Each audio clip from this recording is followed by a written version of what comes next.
You're listening to Eat, Play, Sex with Dr. Cat, the place to uplevel that sexy life of yours, with expert talk on sex, love, and nutrition. Actually talking to a friend the other day, and I'd love to hear your take on this. We were at a small gathering, and it was a very sex positive group, and us women were just like, in all of our very skimpy clothes, and just like, like flirting and flitting around and making out with each other. And he was like, as one does, like, isn't that like a normal party?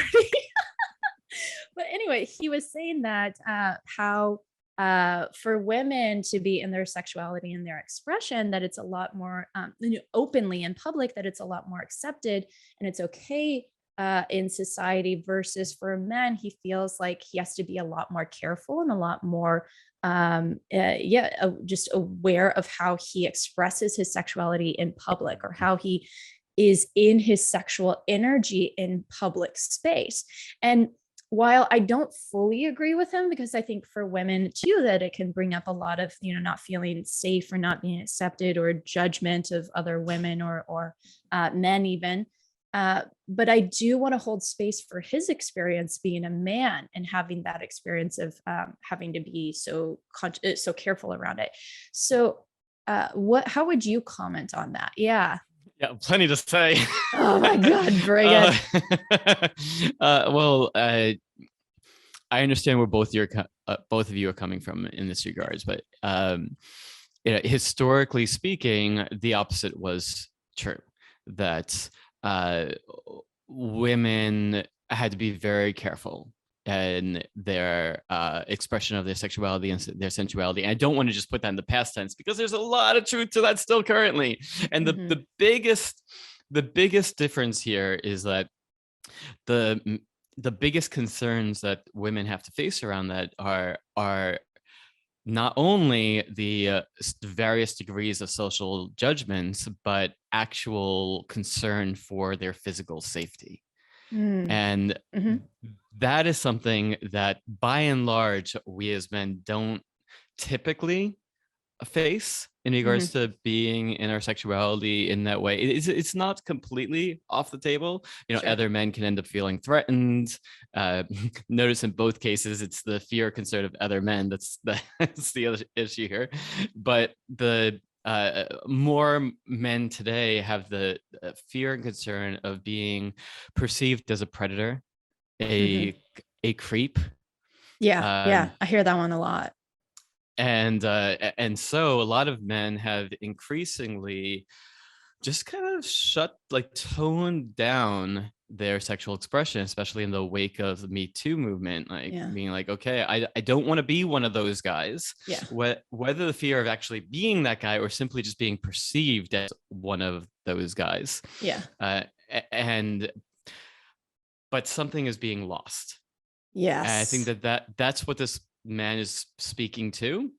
And I like to believe, and I think so much of my whole life path has been about, okay, so what is this third way? If one of these manners is this, your dick is leading the show, your sexuality, your sexual energy is in charge. It's just running rampant and doing whatever it does and impacting whoever it's going to impact. Or the other side of it being your sexual energy is something that you have to like stifle, shut down. It's not okay. Yeah. So this third way really is, so what is it for us as men to be really integrated with our sexuality, mind, body, spirit, holistic approach, like I know you're into, so that we can be with our sexual energy.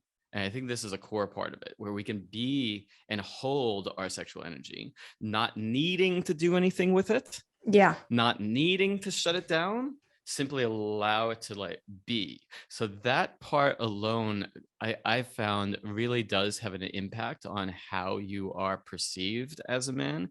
Quite often, as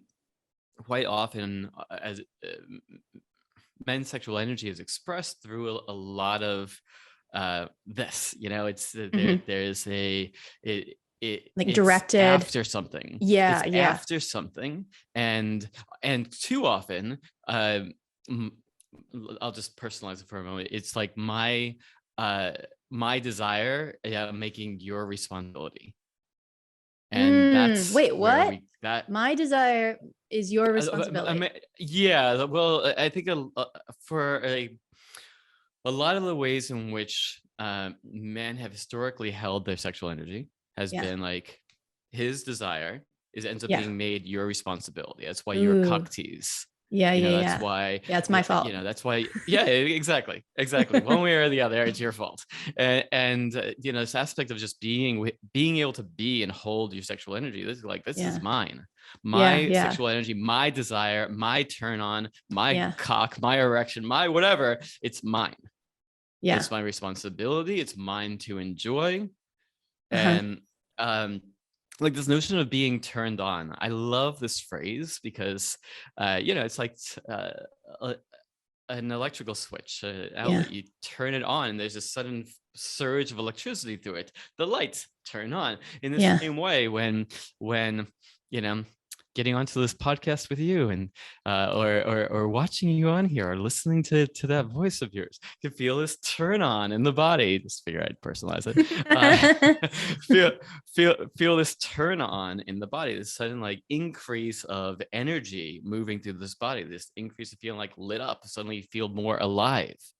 Uh-huh. Now I think that again, historically there's a sense of like you did it, like she turned me on, like this Yeah, is yeah, and if you're not reciprocating my desire, if you're not responding to like, okay, so you know, now that I feel this turn on, I have to do something with it. I have Yes. to, you know, try to get your number. I have to try to kiss you. I have to try to fuck you tonight. I have to do, or Goal that's not oriented. okay, Yeah. or that's not okay. It's not okay for me to feel this. Let me clamp that shit down. Yes. And so again, this is a show that can we instead learn to just enjoy it? Like, ooh, like I feel all this in my body right now. It's like, thank you. You know, it like, I don't ever have to see you again. I don't even need to know your name. We could have whatever degree, or even as much of a degree as an interaction, whatever. I could just have a sense of like gratitude for you helping activate this inside of me. It's still mine. Mm-hmm. Yeah, but I love that. It's a different frame, you know? And so important too, because what you're doing is detangling each other from the source of the turn on too, which I oftentimes teach my clients, like, you know, they have this attraction towards somebody and then they get fixated on this person is the source of my turn on or the source of my attraction. And I'm like, no, not necessarily. Like, attraction is this activation in your body, and this person might have been the muse of that. They might have been the catalyst of that, but you are the source of that. And once you are able to tap into what that feels like, then you can invoke that more readily versus just having to use that one person for it. Similarly, I think this also, I love that you said, like, putting the responsibility back on yourself instead of this other person, because how often us as women, you know, this cultural wounding around our bodies are for the entertainment of men or for the pleasure of other people to enjoy versus ourselves. This is my sexuality, my body, my pleasure that I can just be in. There's no goal or product oriented direction to put this energy at except just to enjoy the experience of it. Lovers, thank you again for tuning in. If you enjoyed the show, hit subscribe and head over to eatplaysex.com to connect with me and grab my sexy guides. Because my goal here is to get you to eat, play, and sex better so you can improve your sex life, which will improve every aspect of your life.